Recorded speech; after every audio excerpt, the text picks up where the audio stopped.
Oi gente, eu sou o Carlos Nunes, você está aqui no Livros e E-Books.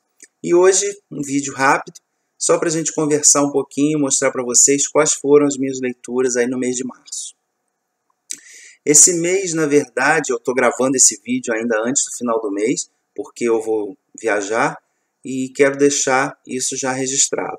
Também por conta dessa viagem, eu li pouco esse mês, porque há muitos preparativos, é uma viagem longa, um pouquinho trabalhosa, e eu tive que me dedicar um pouquinho menos à leitura. E eu tentei, como eu já disse aí em vídeos anteriores, estou tentando manter a seguinte sequência, né? Um livro clássico, um livro da Agatha Christie, um não ficção e um que não se enquadra em nenhuma dessas categorias.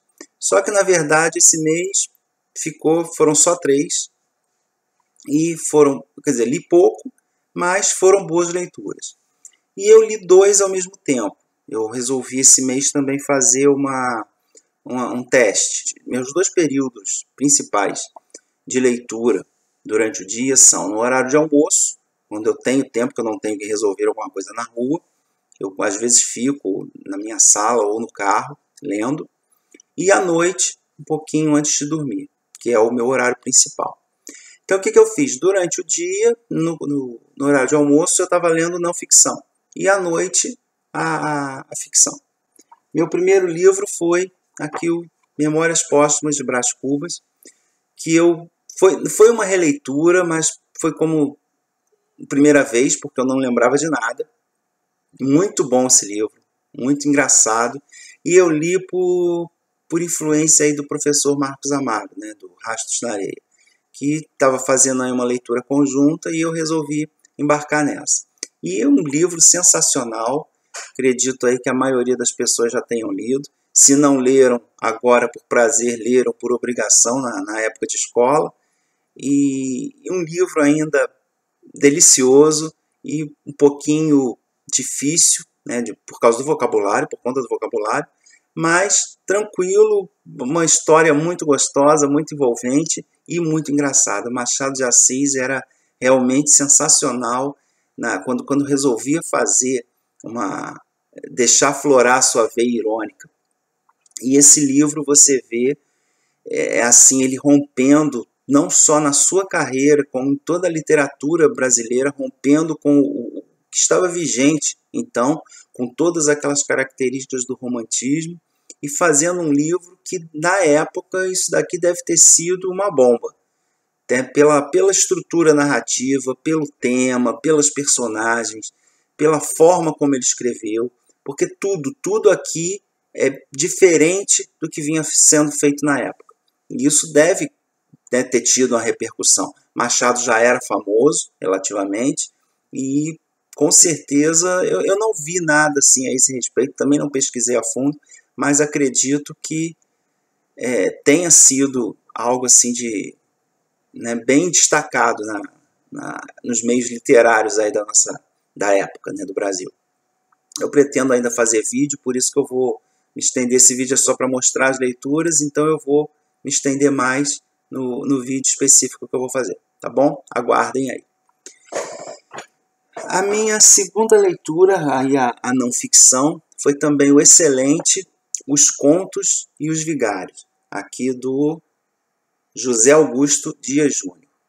Esse livro aqui é emprestado, isso não tem marcação nenhuma, mas ele conta, e desde os primórdios aí do nosso país, a inclinação de certas pessoas para passarem a perna nas outras.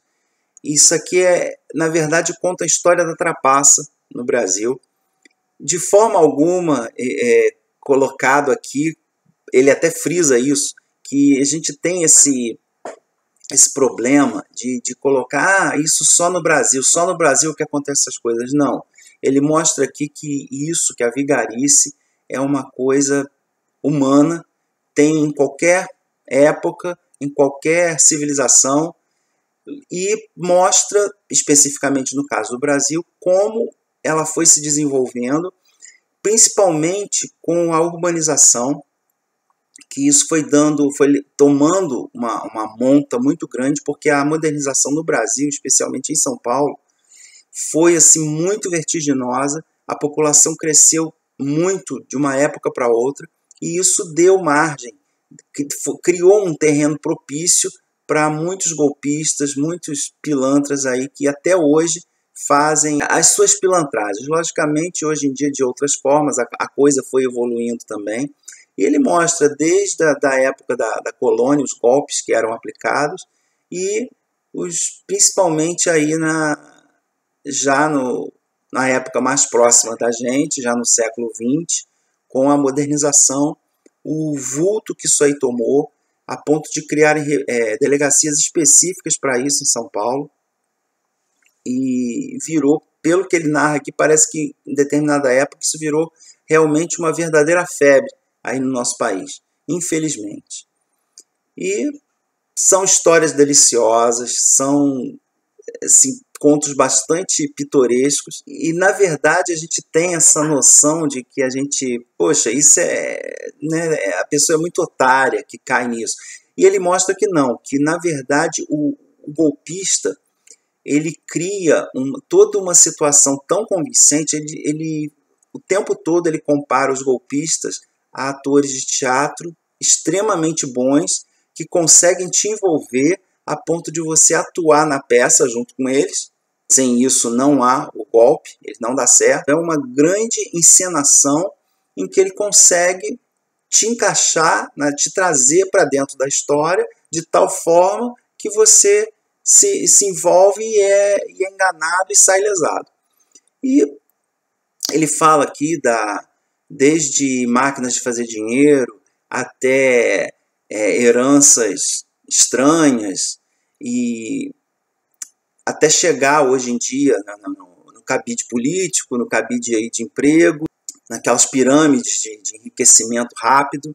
E ele fala assim de vários tipos de golpe, mostrando como isso aí foi se desenvolvendo, foi se modernizando aí no nosso país, principalmente. Fala também de outros lugares, mas o grosso do livro é sobre o Brasil.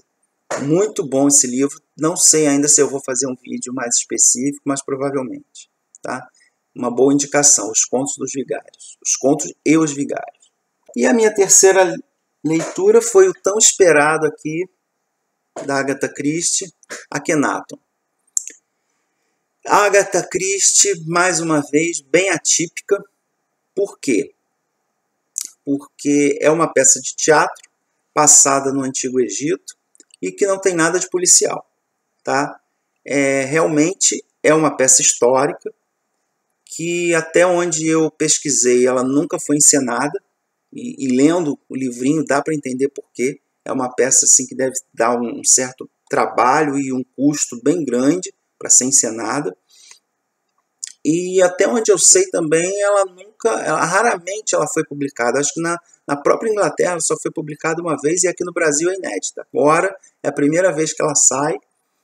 E para quem já conhece a história, né, do Akhenaton, foi um faraó que ele rompeu com todas as crenças do Egito, toda a forma de vida, toda a estrutura social e religiosa do Egito na época, e passando a decretar, né, o culto ao Aton, que é o disco solar, e com isso causou um rebuliço no país.